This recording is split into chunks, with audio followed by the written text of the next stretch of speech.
एक बहू का संदेश आया कि महाराज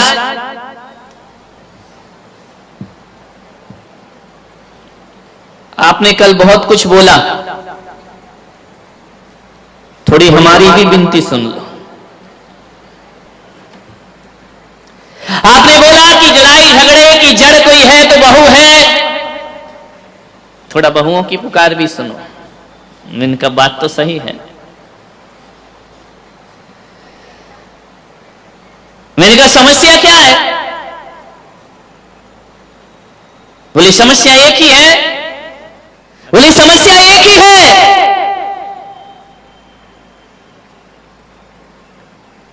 कि हमारी जो सासू है ना, वो मेरे बारे में अलग सोच रखती है,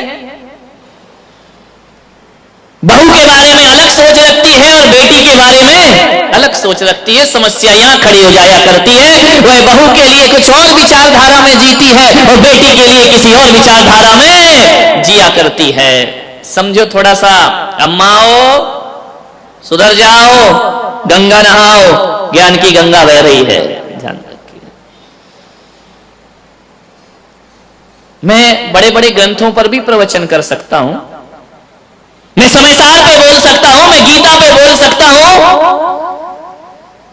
मैं महापुराण पे बोल सकता हूं, मैं कुरान पे बोल सकता हूं, लेकिन मुझे यह लगती है सबसे बड़ी मजबूरी कि आगम की बड़ी बड़ी बातें करने से पहले आदमी के जीवन में नैतिकता और व्यवहारिकता आना चाहिए। आदमी नैतिक और व्यवहारिक नहीं हुआ, आदमी ने यदि अपने जीवन को बदलने का प्रयास नहीं किया तो बड़े बड़े ग्रंथों से कोई क्रांति खड़ी होने वाली नहीं। पहले अपने घर को मंदिर बनाओ। एक बात बताओ, मंदिर में महिलाएं जाती हैं, आदमी भी जाते हैं, सूरत में तो बहुत ज्यादा जाते हैं। एक बात बताओ, मंदिर जाते हो, कितनी देर रहते हो मंदिर में? ईमानदारी से बोलो, जोर से बोलो ना, जेल की थोड़ी पूछ रहा हूं। 10 मिनट काहे को जाते हो भाई? जा ही मत करो। हाँ, आधा घंटा, इस उम्र में तो 1 घंटा रहना चाहिए। ध्यान रखिए, आप मंदिर जाते हैं, आदमी 10 मिनट रुकता है, 15 मिनट रुकता है, 20 मिनट रुकता है, ज्यादा से ज्यादा 1 घंटा, और जोर लगा दो 1.5 घंटा, 2 घंटे अम्मा जी हुई तो। ध्यान रखना, जिस मंदिर में तुम जाते हो 1 घंटा उस मंदिर में रुकते हो और उस मंदिर को बहुत पवित्र बना करके रखा करते हो, मंदिर में शांति का वातावरण निर्मित करते हो, मंदिर का वातावरण बड़ा पवित्र और पूजनीय बना दिया करते हो। सूरत वालों में आपसे कह रहा हूं, जिस मंदिर में 1 घंटे रुकना है उसे पवित्र बनाते हो, और जिस घर में 23 घंटे रहना है उसे पवित्र क्यों नहीं बनाते हो? उसे मंदिर जैसा पावन क्यों नहीं बनाते हो? 1 घंटे वाले मंदिर की पवित्रताएं हैं, 23 घंटे वाले घर को अशांत क्यों बनाते हो? 1 घंटे जो आप मंदिर में सीखते हो उसे 23 घंटे जीवन में जीने का प्रयास करिए, तुम्हारा मंदिर जाना सार्थक और सफल हो जाएगा। 23 घंटे जियो। मंदिर पाठशाला है, घर प्रयोगशाला हुआ करती है, ध्यान रखिए। 1 घंटे मेरे प्रवचन सुन के मत सोचना कि हमारा कल्याण उद्धार हो जाएगा। जो 1 घंटे मैंने दिया है उसे 23 घंटे जीने का प्रयास करिए, जीवन आपका धन्य हो जाएगा। 23 घंटे जियो।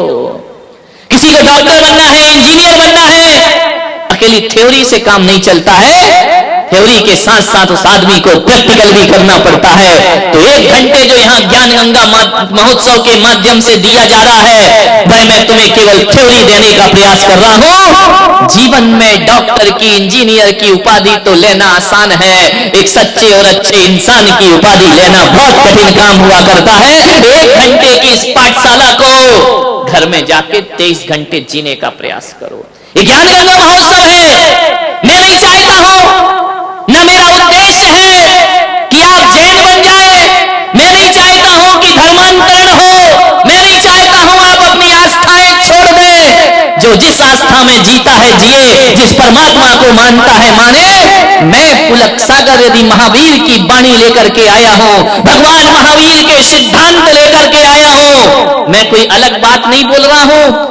सिद्धांत भगवान महावीर के हैं, और भाषा केवल मेरी है और दृष्टांत महावीर के हैं, दस्त मेरा हुआ करता है। आपसे इतना ही निवेदन है, महावीर की ही बातें हैं ये। आपसे मैं इतना कहना चाहता हूं, लोगों ने होर्डिंग्स में लिखा है सूरत वालों, मुझे आपसे कुछ कहना है। एक व्यक्ति मेरे कमरे में आए, बोले बोलो क्या कहना है। मैंने कहा मुझे कुछ नहीं कहना है। बोले लिखा काहे को है कि सूरत वालों मुझे आपसे कुछ कहना है तो कह दो। मुझे इतना ही कहना है, ना मैं तुम्हें हिंदू बनाना चाहता हूं, ना मैं तुम्हें जैन बनाना चाहता हूं, ना मैं मुसलमान बनाना चाहता हूं। मैं पुलक सागर तो एक भारत के लिए सपना देखना चाहता हूं कि मेरी सभाओं में आकर के कोई भी जैन मत बनना, कोई जरूरत नहीं है जैन बनने की। लेकिन मैं इतना निवेदन करूंगा, मैं तुम्हें जैन बनाना तो नहीं चाहता हूं, लेकिन मैं तुम्हें अच्छा मैन बनाना चाहता हूं। और जो अच्छा मैन बन जाता है वो दुनिया में हकीकत जैन हुआ। जैन कौन? जो अच्छा मैन है। और जो अच्छा मैन नहीं है वह जैन होकर भी जैन नहीं हो सकता है। ध्यान रखिए, मैं जैन नहीं मैन बनाने आया हूं, ध्यान रखना। बहुएं ताली तो बजा दो, आज तुम्हारे पक्ष में बोल रहा हूं मैं, ध्यान रखिए। कौन बोला आज किसने सद्बुद्धि दे दी? बहुत बढ़िया, जय हो पंचम काल की। विचार बहुत परेशान होती है आज बहुओं की स्थिति वह है घरों में। उस बहू ने कहा महाराज बहुत पीड़ा होती है हमें भी, हम भी परिवार छोड़ के आए हैं, हम भी इस घर को अपनाते हैं, लेकिन इस घर ने हमें आज तक अपनाया नहीं। क्या होता, क्या क्या फर्क पड़ता है? एक बात बताओ, सासुओं से मैं पूछता हूं, बेटी कब आती है तुम्हारे घर में गर्मी की छुट्टियों में? यहां रोज नाश्ता कौन बनाता है? बेटी आके बनाती है, बहू बनाती है? बहू बनाती है ना। रसोई कौन बनाती है? बहू बनाती है। चलो नौकरानी होगी, निर्देश तो बहू देती है ना, देखती है ना। बीमार हो जाओ तो बहू आके पूछती है, बीमार हो जाओ तो दवाई भले झुंझला के दे, गुस्से से दे, देगी बहू ही, पड़ोसिन देने वाली नहीं है। ध्यान रखना, कुछ भी करेगी, तकलीफ हो, दुख हो, संकट हो, बहू ही साथ में आती है। बेमन से आए या मन से आए, साथ तो बहू ही देती है ना। सुबह से उठती है, तुम्हारी व्यवस्था करती है, नाश्ता बनाती है, खाना बनाती है। एक बात ध्यान रखो, आप ईमानदारी से बताना, एक संत की सभा में बैठे हैं, बहू ज्यादा काम करती है या बेटी ज्यादा काम करती? ईमानदारी से बताना। बहू ज्यादा काम करती है ना, तो उसके बाद भी बेटी प्यारी क्यों लगती है, बहू प्यारी क्यों नहीं लगती है? वह उससे ज्यादा काम करती है, उससे ज्यादा ख्याल रखती है। बेटी तो 4 दिन को आती है, बहू जीवन भर साथ रहा करती है। एक बात याद रखना, भारतीय संस्कृति में किसी भी बेटी को लक्ष्मी नहीं कहा जाता है, बल्कि बहू को लक्ष्मी कह करके बुलाया जाता है। ध्यान रखना, किसी बेटी को किसी ने लक्ष्मी कहा है, कन्या भले कह दिया जाए, लेकिन लक्ष्मी का रूप नहीं दिया जाता है। रक्षा बंधन पर बेटी की जरूरत पड़ती है, लेकिन दीपावली जब आती है तो बेटी की नहीं, हाथों में दीप लिए हुए बहू शोभा दिया करती है। दीपावली तो बहू की हुआ करती है, दीप जलाती है। रक्षाबंधन पे तो राखी बांधकर चली जाएगी, मिठाई खाएगी, कुछ पैसे भी ले जाएगी। ध्यान रखना, कमर साहब आएंगे, खाएंगे, मजे लेंगे, लास्ट में बोल देंगे मजा नहीं आया, धत तेरे की, मर गए कर करके, उनने कह दिया मजा नहीं आया। बहू तो घर में ही रहती है ना, बहू तो लक्ष्मी है ना।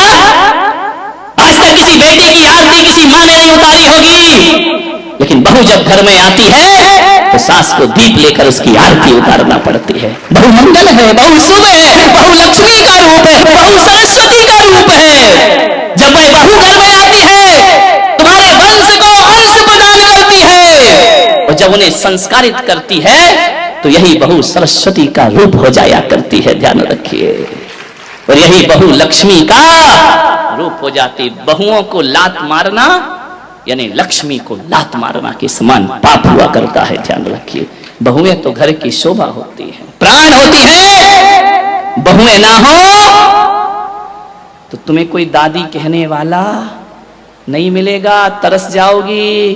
ध्यान रखना, नानी में तो ना ना ना ना ना ना लिखा है, दादी में तो दे दे दे दे दे लिखा हुआ है।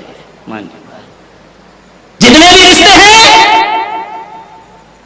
आज तुम्हारा छोटा बेटा चाचा कहला रहा है तो बहू की वजह से, आज तुम ससुर जी कहला रहे हो तो बहू की वजह से, और आज तुम सासू मां कहला रही हो तो ये रिश्ते तुमने नहीं, उस बहू ने आकर तुम्हें रिश्ते दिए हैं। वो तुम्हारे वंश के अंश को यदि बढ़ाया है तो बहू ने बढ़ाया है, किसी बेटी ने तुम्हारे वंश को आगे नहीं। बहू ध्यान रखना, कितनी भी पूजा कर लेना, 1 घंटा पूजा करना मंदिर में, स्वाध्याय करना, सामायिक करना, माला फेरना, भगवान महावीर ने कहा है शरीर और आत्मा में भेद करोगी तो सम्यक दृष्टि हो जाओगी, और बहू और बेटी में भेद करोगी तो मिथ्या दृष्टि हो जाओगी। ध्यान रखना, बहू बेटियों में भेद की रेखा मत खींचिए।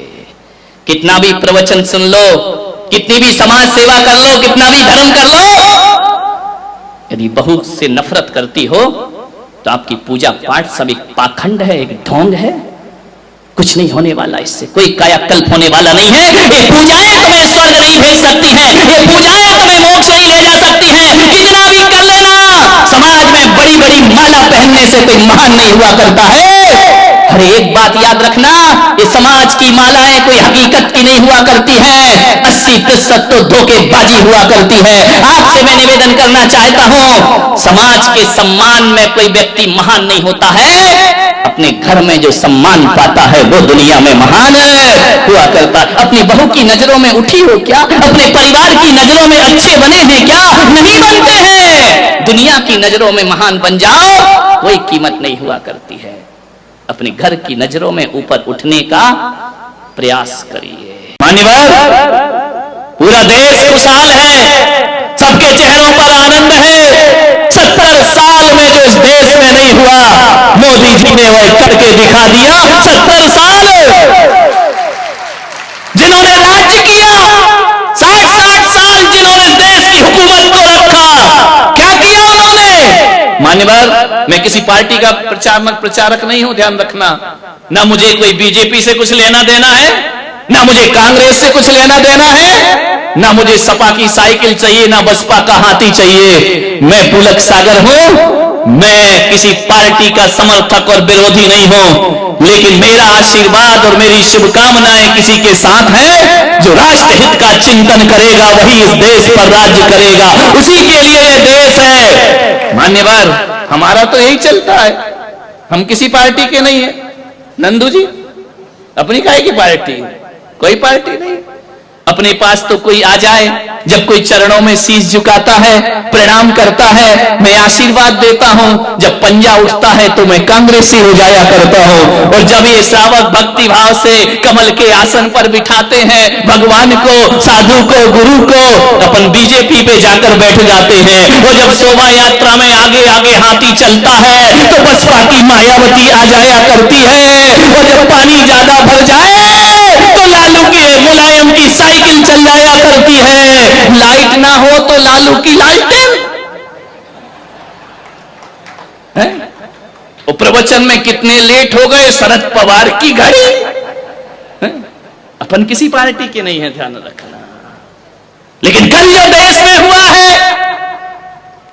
70 साल की आजादी के बाद, मैं कह सकता हूं बड़े दावे के साथ कि असली तिरंगा तो इस बार 15 अगस्त में फहराया जाएगा। लाल किला मुखरित होगा, अखंड भारत। अभी कहा जाता था कश्मीर से कन्याकुमारी तक भारत एक है, एक होकर भी कश्मीर हमसे पराया बना हुआ था।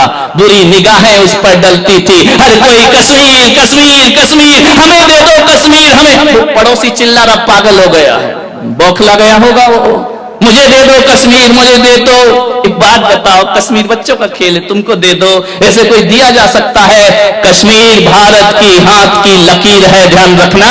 कश्मीर भारत की तकदीर है। कोई अपनी तकदीर किसी को कैसे दे सकता है? ध्यान रखिए, ये कश्मीर पे जो किया है एक सच्चा सपूत भाई नरेंद्र मोदी। आज खुल करके उनका नाम लेने में हमें गर्व महसूस हो रहा है, फक्र महसूस हो रहा है।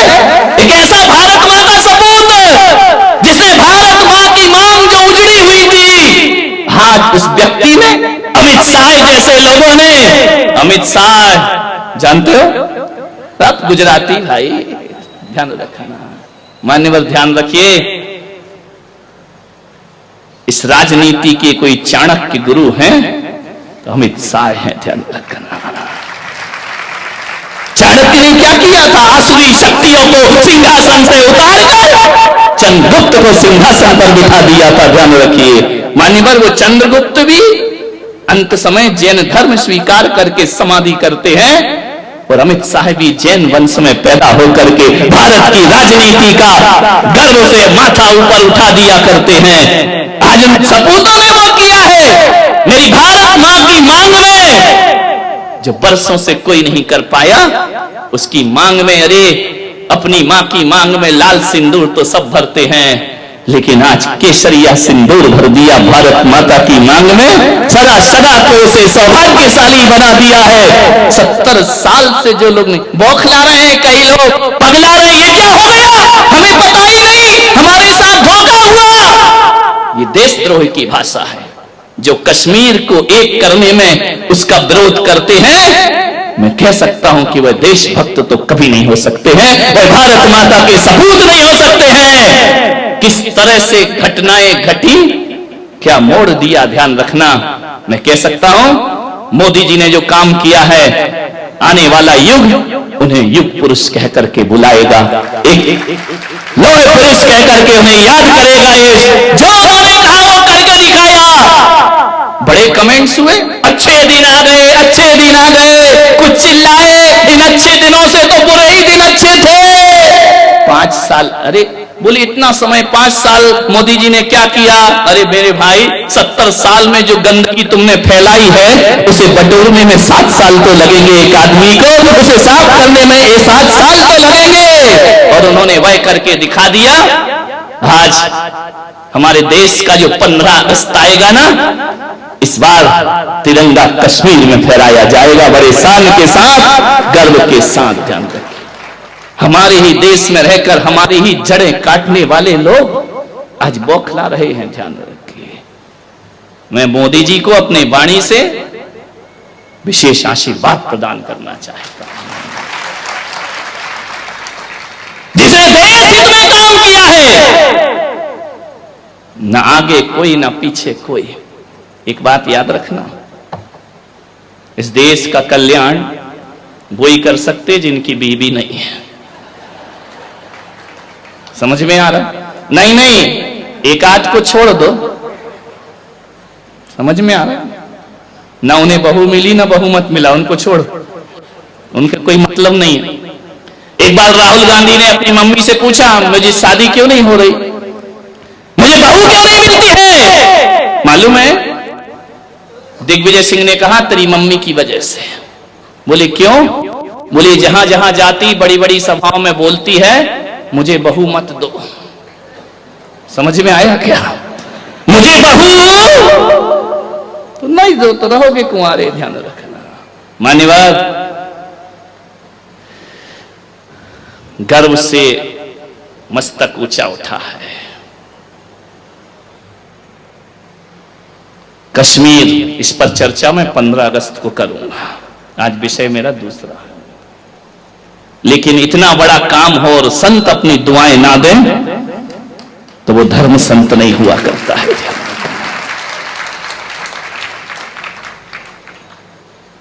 बहुत बड़ा फैसला लिया है, नारियों का उद्धार किया, 3 तलाक का बिल पास किया है। जो नारी भोग की वस्तु बनी थी, उसे उन्हें आदर्श बना करके खड़ा कर दिया मोदी जी ने। अभी अभी देखना आगे आगे और क्या होगा।